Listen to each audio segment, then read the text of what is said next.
मतलब फर्जी पाए गए, बर्खास्त। नमस्कार आप सभी को। आपने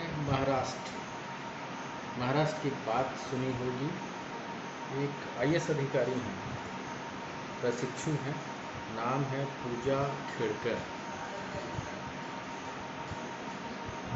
आईएएस मतलब बहुत बड़ा पद होता है और इनके ऊपर आरोप क्या लगा है कि ये फर्जी मार्कशीट के द्वारा नौकरी पाई है। और हमारे देश में क्या चर्चा चल रहा है संसद में? हलवा पूड़ी, जाति जनगणना। भाई जाति जनगणना होनी चाहिए और हर व्यक्ति को बताना पड़ेगा अपनी जाति। इसमें नाराज या गुस्सा होने वाली कोई बात नहीं है। अगर नेताओं को जो हमारे द्वारा, जो समाज के द्वारा जो चुने हुए जनप्रतिनिधि हैं, जो सांसद हैं, जो हम चुनकर जिनको संसद में भेजें, उनसे हमारी यही अपेक्षा रहती है। उपेक्षा हम नहीं करते हैं, हमारी क्या है अपेक्षा, मतलब हमारी इच्छा है कि वो संसद में बैठकर हलवा पूड़ी और जाति जनगणना जैसे विषयों को और ऐसे मतलब चर्चाओं पर ध्यान केंद्रित ना करते हुए देश में युवाओं के भविष्य के हित में भाई चर्चा करने की बात है। तो आप युवाओं के भविष्य को लेकर चर्चा करिए।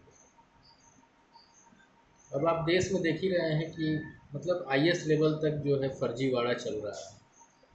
मुझे याद है छत्तीसगढ़ में जब काका की सरकार हुआ करती थी तो पीएससी का एग्ज़ाम निकला था, जिसमें सारे क्या थे, वो आईएएस मतलब बड़े लेवल की सेटिंग थी, जिसमें नौकर चाकर दामाद बेटी सब डीसी। तो भाई गरीब आदमी क्या करें, हम कहाँ जाएं? हम तो वोटिंग के द्वारा एक जनप्रतिनिधि चुनते हैं। जो जनप्रतिनिधि क्या करता है, गरीबों के, समाज के हितों की बात करता है, युवाओं के हितों की बात करता है और उसे संसद के पटल पर रखता है। अब संसद के पटल पर हलवा पूड़ी और आपसी झगड़े को मतलब राजनीति का रंग दिया जाएगा तो युवा कहाँ जाएगा?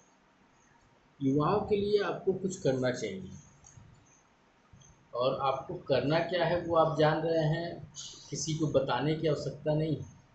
आप मतलब संसद में बैठे हैं, मतलब जिम्मेदार व्यक्ति हैं।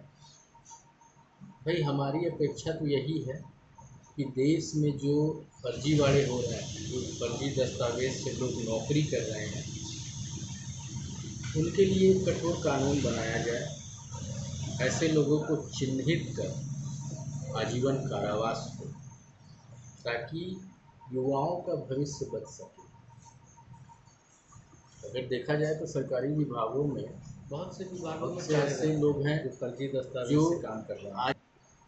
अब बात खुला है ये आईएएस अधिकारी का, तो भाई हम सोच सकते हैं कि देश में भ्रष्टाचार बहुत बड़े व्यापक पैमाने पर है। और आप सभी जो सांसद जो संसद में बैठे हैं, जो पूरे देश के भविष्य के निर्माण के लिए आप काम कर रहे हैं, तो ये आपका बहुत बड़ी जिम्मेदारी है आपकी, और आपका कर्तव्य भी है कि आप युवाओं के भविष्य को एक स्वस्थ भविष्य बनाएं,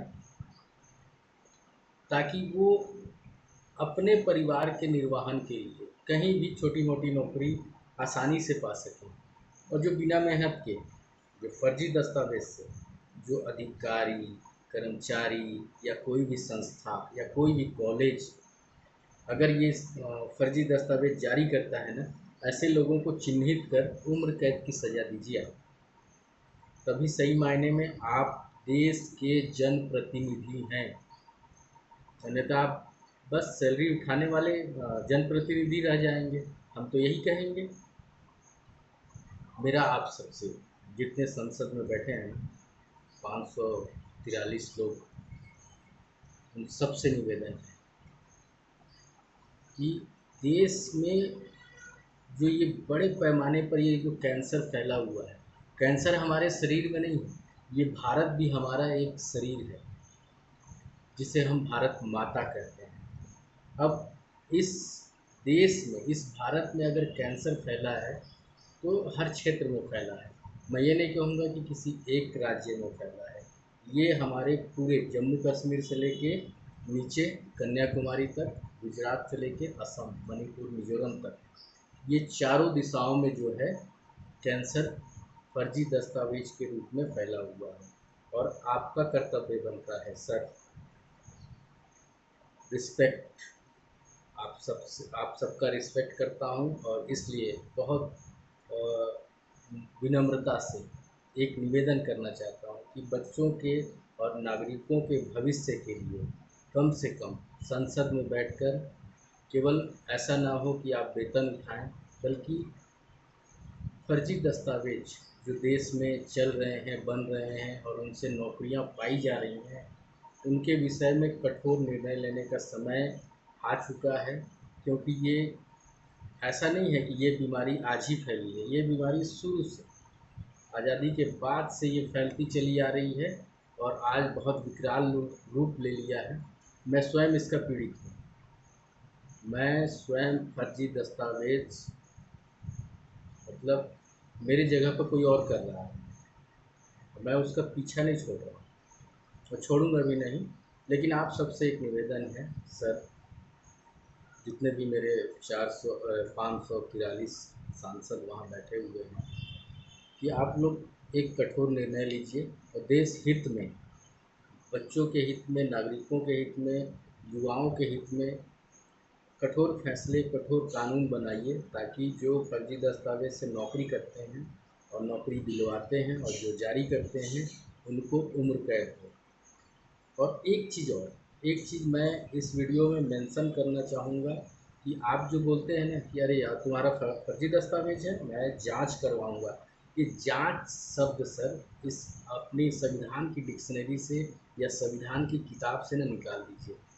जांच शब्द बहुत गंदा लगता है भाई। वो जांच करेंगे आपका, वो तब तक तो नौकरी पार हो जाएगा।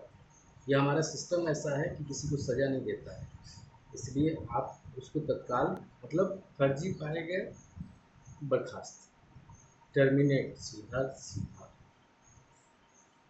चलिए धन्यवाद, आप सभी से निवेदन है